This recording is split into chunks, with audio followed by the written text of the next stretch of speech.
today we have our fabulous Matthew Hogg, Managing Director of Wallace Hind. It's a retained recruitment business where great employers meet great employees. Yes, Matt? Yeah, So absolutely. Yes, thank you. let's hear from Matt. Matt, if you could share more about you and your business.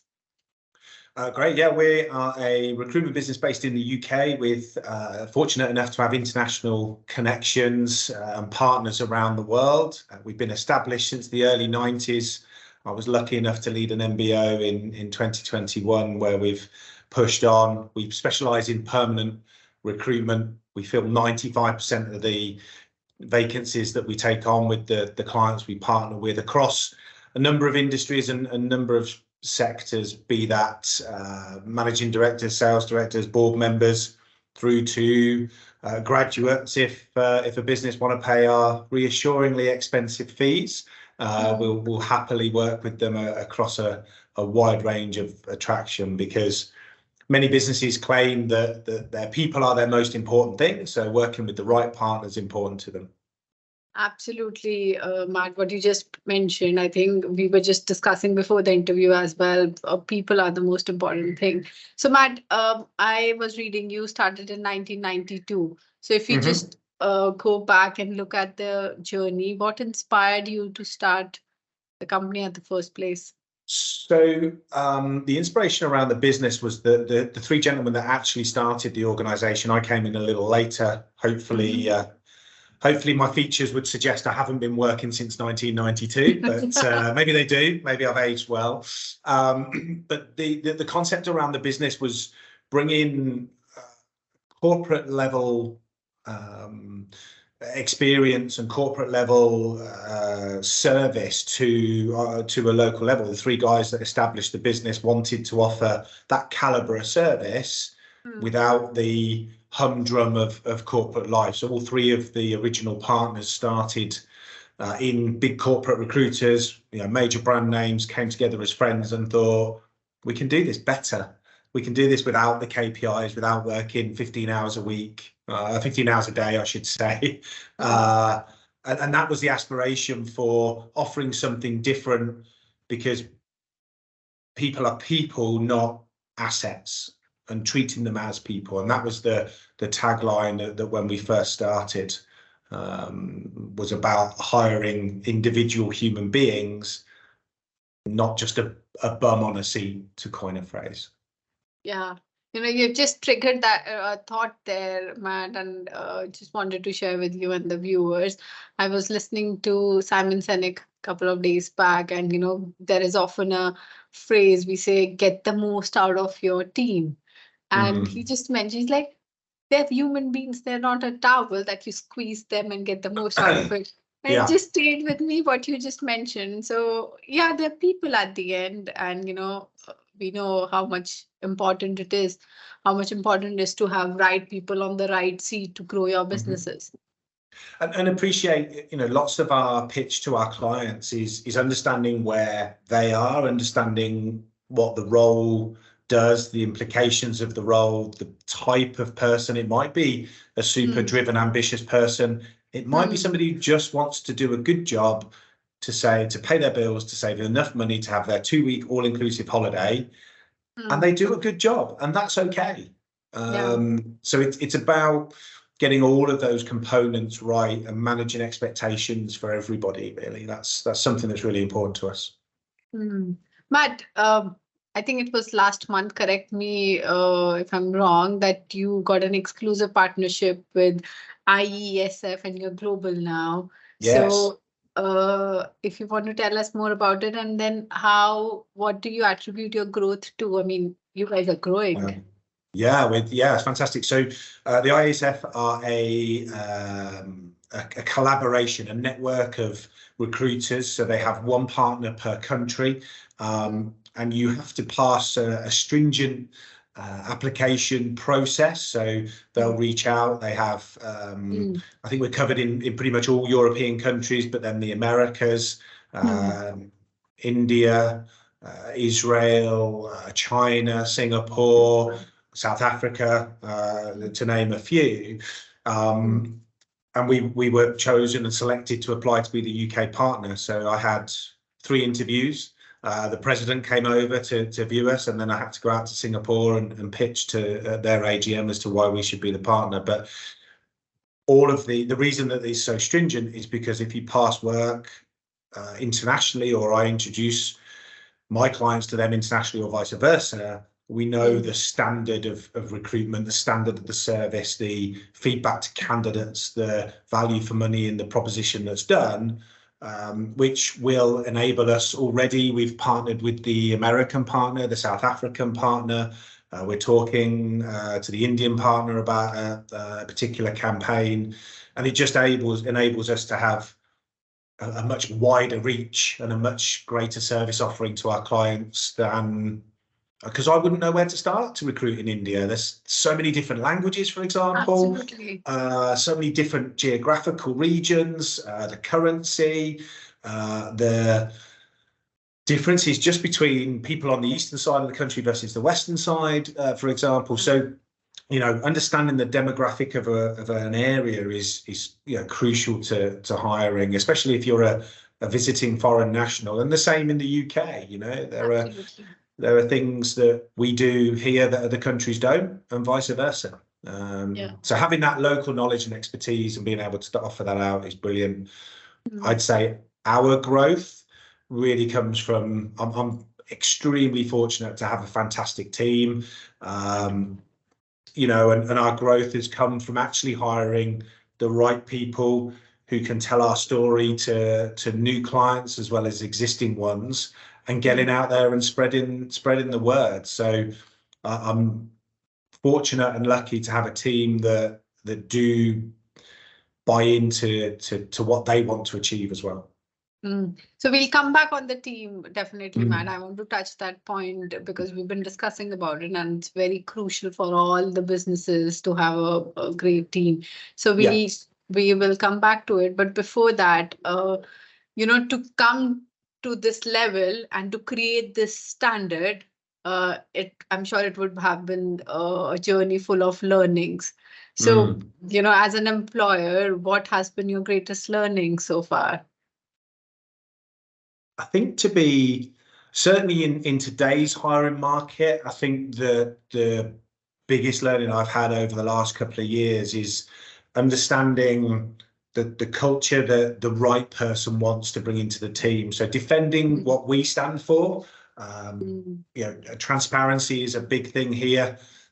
It's really, really important to me from a hiring point of view, and so our interview process is about transparency around the business and the people's backgrounds and what their expectations are, which you'd think was obvious, but making sure that people knew what they were coming into. Because if you ask me what my culture is, I'll say it's brilliant because it's mine. So of course it's fantastic. What we learned a few years ago was actually to spin that question back to the person to say, well, what do you need? What facilitates success for you? Look at your career. When have you performed your best? Because that's what we want to hire. And if we can't provide those things, that's okay. We're probably not the best partner for you. If we can, or we need to be agile and adapt to get you on board, we're both walking into a joint partnership knowing exactly what to expect, rather than me saying it's great and then you coming on board and going, well, this isn't great. So understand, we flip that question, don't avoid it, but flip it to say what's important to you, because actually how you perform is the most important thing to you, not whether or not you fit how I perform. That's very interesting, Matt, what you've just mentioned. You know, some things which could be very obvious in a culture could not be obvious in the, you know, it's just removing the subjectivity of the term or anything and putting it straight in terms of the factual rather than an opinion. I think that's a very good one. So, Matt, you know, when I work with a lot of business owners similar to you, and when we look at the businesses and the way they've been working, most of them, the business challenge, you know, when it comes to the growth, falls into either of the three categories, whether sometimes it's about the team, getting the right people in the right seat, and sometimes it's about the money, sometimes it's about the time, you know. Yeah. So if you look at your business journey so far, what has been the challenge? What do you see the challenge? The challenge is definitely finding the right people to move forward. So that transparency is both a blessing and a curse. And recruitment, nobody goes to university to be a recruiter. They go to be engineers or marketing people or maybe HR people or all the wonderful things. So recruitment isn't seen as a career, and we can only grow with people. I can't place 10 more candidates. It's a time sensitive service offering. We can't just make more cups, for example, and sell more. So I need the right type of people at the right time in their career to be able to grow and take us forward, both headcount, financially and functionally. We like to try and hire functional experts and either convert them into recruiters or we recruit career recruiters, or one of our recent hires, the lady's actually got a background in psychology. So actually coming at it from a different angle around behaviours and motivators and drivers and talking to people slightly. We're driven by people, and I couldn't force you to take a job. I couldn't force you not to take a job. So actually we can do everything right for our customers, but the end result still may not be what the customer wants. And I don't think there are many industries where the customer doesn't get what they want. It's not harder or easier than anything else. It's just different. Yeah, and then customer experience is the main for you. I mean, to have a particular sort of customer experience is important. The customer, and again, because the customer's got their mind's eye of what they want in their business, that might not be available, and they might not want to hear that. We've all got a budget, whether it be on salary, whether it be on hybrid working, whether it be on pension contribution, and their value might not match the person's value, at which point you've got to manage that disappointment. Absolutely. So finding the right people for us that want to do this job to allow us to grow as an organization, which in turn helps other organizations grow and develop, is the toughest challenge. Absolutely. No, absolutely. I think you play a very important role in the industry, because then only the other industries will grow when, you help them in finding the right candidate. So I think, Matt, it would be very fair to ask you as an industry expert this question about the team, because we said we'll get back to the team. So two things. One, what sort of qualities do you look at, when hiring for yourself or for your customer? And second, what advice would you give to business owners on how to create a positive, environment for the team? So I look for the first two qualities. I look for resilience and drive. Believe it or not, recruitment is a very sales orientated sector or industry. We are talking to HR professionals, business owners, board level businesses about hiring new people. There's a cost to that. They can do it themselves, so it's free. So that resilience of being told no is really important. The resilience to be capable and confident enough to tell candidates no when they haven't been successful is important. So resilience is the first characteristic I look for in a new team member. The second is drive, and that is it feeds into the resilience. It's the ability to keep going. It's the ability to focus on your goal, whatever that is. Success comes in so many different facets. It's not just financial. Exactly. So having an idea about, you don't have to know what the end goal is, but you've the drive to achieve something, and the experience of having achieved something in the past, and the drive that you've demonstrated. The final thing is transparency, and you can mix that in with humility, you can mix it in with morals and ethics, but it is, you know, you don't, we've already talked about the fact that we are in the people business. So you don't treat people the way that you would not like to be treated. You don't behave how you wouldn't want to behave. You know, it's critical that those three values or characteristics, whatever you want to call it, are important to anybody that I want to hire. I think the advice that I would give any hiring manager is don't replace like for like. You know, if person A is leaving your business, how long have they been in that role? How has the role changed and evolved? How has the needs of the customer changed and evolved in a 5-year period, say? I mean, we were talking before, just interviewing has changed pre-pandemic to today. Absolutely. So you need somebody who can judge somebody on a screen today versus things. So how has that role been impacted, and go and look for what the role needs today and tomorrow, not yesterday. That would be, you know, understand where you are as an organization, how attractive you are in the market, but hire for today and tomorrow, not yesterday. Yeah. And you also mentioned, so I was just noting it down: resilience, drive, and passion, transparency. That's golden nuggets there.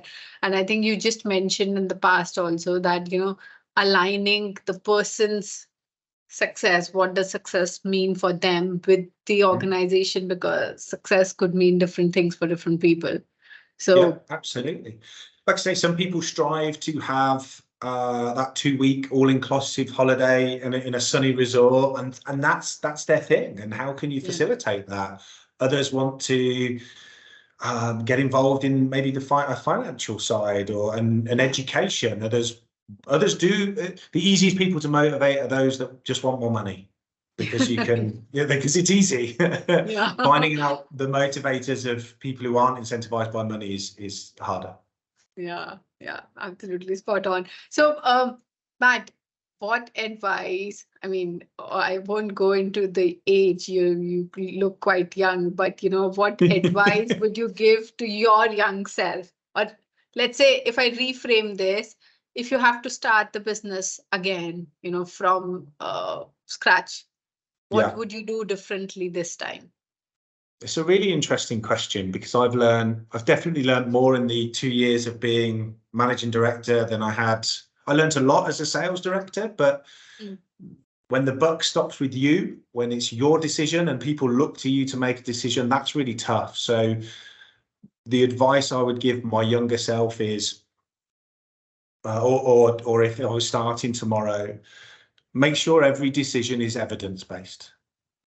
Have your evidence, have it influenced by your gut feeling. It's important not to ignore that, but let's have the evidence, let's mix that with our gut feeling, and let's have a reasonable outcome, which somebody, when I was a little younger, said to me, do not try and please everybody, make sure you don't upset anybody, because the second one is easier than the first, because you will never please everyone. Exactly. Just don't upset anyone.